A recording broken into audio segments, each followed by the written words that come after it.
Share बाजार में पिछले 2-3 महीनों से लगातार गिरावट देखने को मिली है। चूंकि सरकार की नीतियां बाजार और इन्वेस्टर्स दोनों को प्रभावित करती हैं, इसलिए आने वाले आम बजट मार्केट के लिए बहुत अहम रहने वाला है।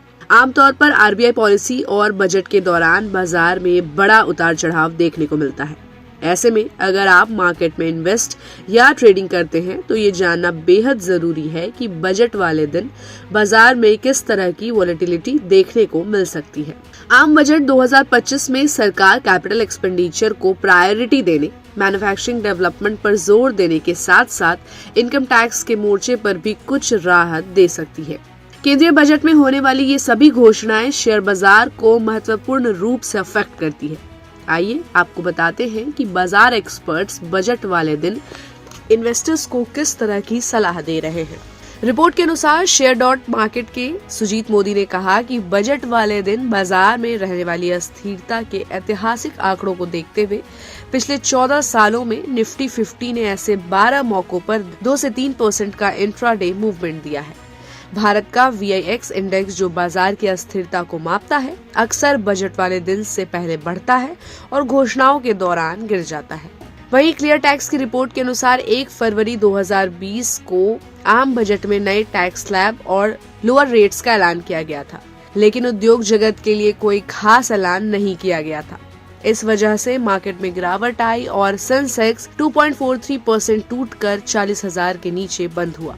इस दिन इन्वेस्टर्स को BSE पर लगभग 3.5 लाख करोड़ रुपए का नुकसान हुआ। उसके नेक्स्ट साल 1 फरवरी 2021 को फाइनेंस मिनिस्टर निर्मला सीतारमण ने कोरोना महामारी से प्रभावित अर्थव्यवस्था को पुनर्जीवित करने के लिए आम बजट पेश किया। इस दौरान आम आदमी से लेकर उद्योग जगत के लिए अहम ऐलान और राहत भी दी गई। इसके बाद बाजार में तेजी देखने को मिली और BSE सेंसेक्स 2314.84 अंक बढ़कर 48,600.61 पर और NSE निफ्टी 50,646.60 अंक उछलकर 14,281.20 पर पहुंच गया।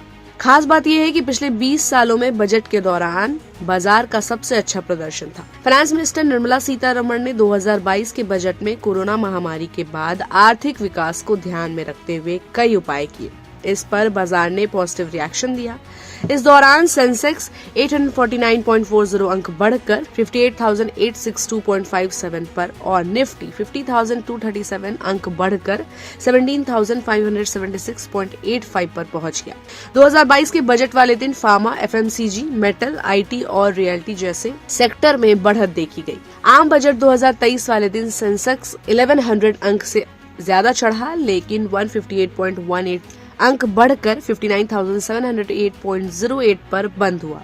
इसके ऑपोजिट निफ्टी 50 हालांकि 45.85 अंक गिरकर 17,616.30 पर आ गया। पिछले साल केंद्रीय बजट 2024 की घोषणाओं के बाद भारतीय शेयर बाजारों में काफी गिरावट दिखी, क्योंकि इसमें सरकार ने पूंजीगत लाभ और ट्रेडिंग डेरिवेटिव्स पर टैक्स बढ़ाने का प्रस्ताव रखा। बिगुल के CEO अतुल पारेख ने कहा कि बजट 2025 वाले दिन इन्वेस्टर्स को इंफ्रास्ट्रक्चर, हेल्थ केयर और कृषि जैसे सेक्टर्स पर खास ध्यान रखना चाहिए, क्योंकि बजट में इन क्षेत्रों के लिए अहम ऐलान हो सकते हैं। तो इस खबर पर आपकी क्या राय, हमें अपनी राय कमेंट बॉक्स में दें और ऐसी अपडेट्स के लिए देखते रहिए गुड रिटर्न्स।